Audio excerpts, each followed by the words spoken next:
structural lens. Very, very, very important. Okay. Now as I told you, there are different types of lenses. What I thought is, I am going to take a single topic and I am going to explain that single topic by showing through all the different types of lenses. So the topic I am going to take for you all is social justice. Social justice is one of the most important topics of sociology. You can see multiple previous year questions asked on this topic, and not just sociology, even in your GS2, even in your essays as well as ethics, you can relate this topic comfortably in your answers. That is the importance of social justice. Now, as I told you, I am going to explain you all different types of lenses from only one topic, this which is social justice. Okay. So before I actually go to different lenses, I want to first know from you if you know what is social justice. Anybody? Can anybody tell me what is social justice? Simply remember, social justice is something called as fairness. Fairness. Fairness is not about the color I am talking about. Fairness is that aspect where you treat everybody equitably, not equally. In yesterday's class, I told you all the differences between equity and equality. I also talked about justice. Social justice is not just about equality. It is more about what? Fairness in equitable distribution. It is not equal distribution. It is equitable distribution of, it can be wealth, it can be opportunities, it can be privileges. Understood? It can be fairness in equitable distribution of wealth. I am not saying equal, because if you take wealth, you take some amount of money. Can the government of India distribute that amount of money equally among all the citizens of India? No. But can it do equitably? Yes. It can try to come up with welfare schemes for those who are underprivileged, and for rich people the welfare schemes are not applicable. Understood?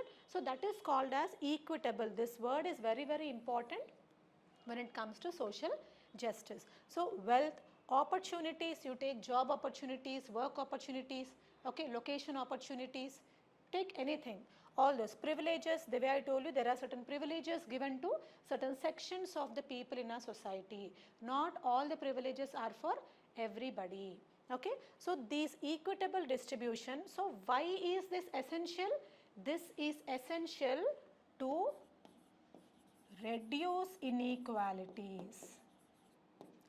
So ensuring equality is not the agenda for reducing inequality.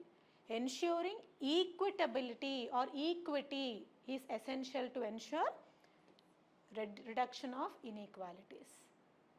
Now you understood the concept of social justice. Simply remember, social justice is something like fairness. Fairness in what?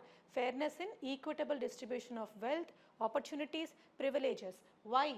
Why social justice? To reduce inequalities. This is the simple definition for social justice, and you can apply this concept in all the aspects of health, education, employment, poverty, food distribution, welfare schemes, governance, for the vulnerable sections, in culture, in religious aspects, when you differentiate between majoritarianism as well as minority people. You take everything, the social justice concept can be applicable this way. Clear? Now we are going to see this concept of social justice from various sociological lenses. And the very first lens which I talked about is structural lens. Structural lens. Okay? Please pay attention. This is very, very important for you, because as I told you, you will keep on using this in your sociology answers. Now structural lens. We have a sociologist with the name, very, very important sociologist. Please write down the name. Radcliffe Brown. Now what is he saying? This structural sociologist Radcliffe Brown is saying that we have certain societal structures even before we are born, and society runs through these structures. What are these structures? We have already discussed those different types of structures: class, caste, then tell me, gender, race, then religion, wealth. Yes, rich versus poor. So that also comes under class, caste, racism. You take anything. Even we have seen something called as polity, political influence, economy, economical aspect of a society. Even family structures, a certain family, nuclear family or a joint family also determines the structure of a society. Understood? So Radcliffe Brown is said that society works in accordance with these structures, and these structures exist even before we are born. The way we have discussed in yesterday's class, your caste is determined even when you are inside the womb of your mother. You can't change it. Yes, so whenever there are inequalities happening in these structural things, it is resulting in inequality in society. That is structural lens. So structural lens is lens through class, lens through caste, lens through gender, race, religion, family, polity, economy, lens through all these structural elements. Now we are seeing the example of social justice. So what is happening here? If there is inequality in class, it will result in social injustice. If there is inequality in gender, it results in social injustice.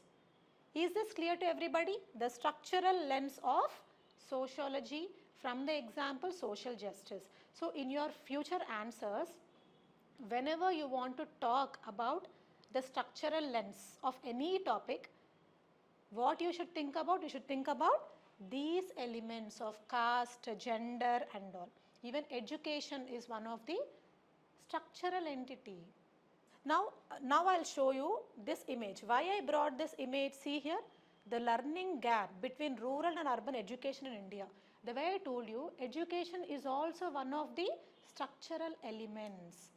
Polity, economy, education is also one of the structural elements. Your education decides how that particular societal justice or injustice is happening from structural point of view.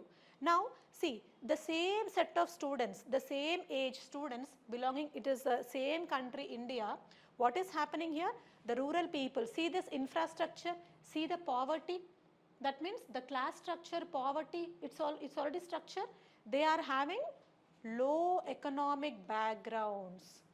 They are living in low economic conditions, low class conditions. Whereas in contrast, you can see the same set of students belonging to the same age are enjoying their education because of very good infrastructure, because they belong to upper class, they might be belonging to upper caste, and they are having good education facilities, good infrastructure with schools and all.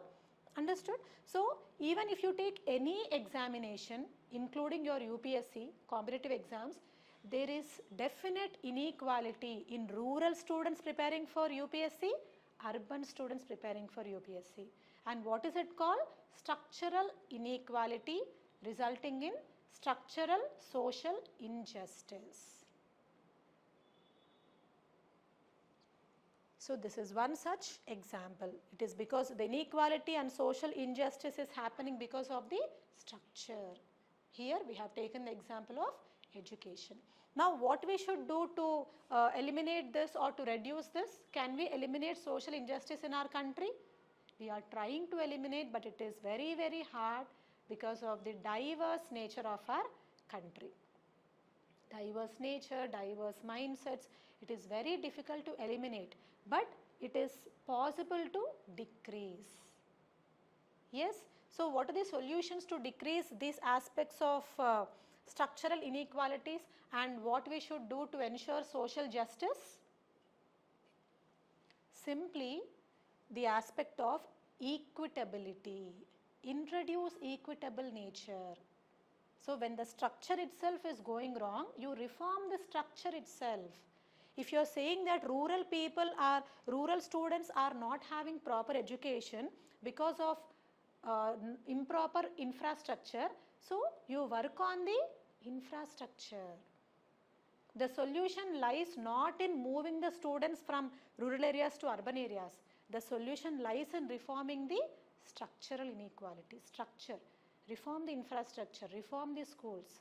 When the modern schools of cities are becoming digitized, you introduce the aspect of digital education in schools also. That is how you reduce the structural inequalities. Is this clear to everybody? Yes, the way you have said reservation comes under this, the way you have said increasing representation of multiple people so that their representation, people representing a particular minor community will work for their community. So the distribution may become equitable. That is the aspect. Clear? That is the first lens, which is structural lens. So from today onwards, whenever you see the word structural, the person who should come to your mind is Radcliffe Brown, and the concept which you are going to see is from the point of class, caste, gender, race, education, polity, economy, and so on.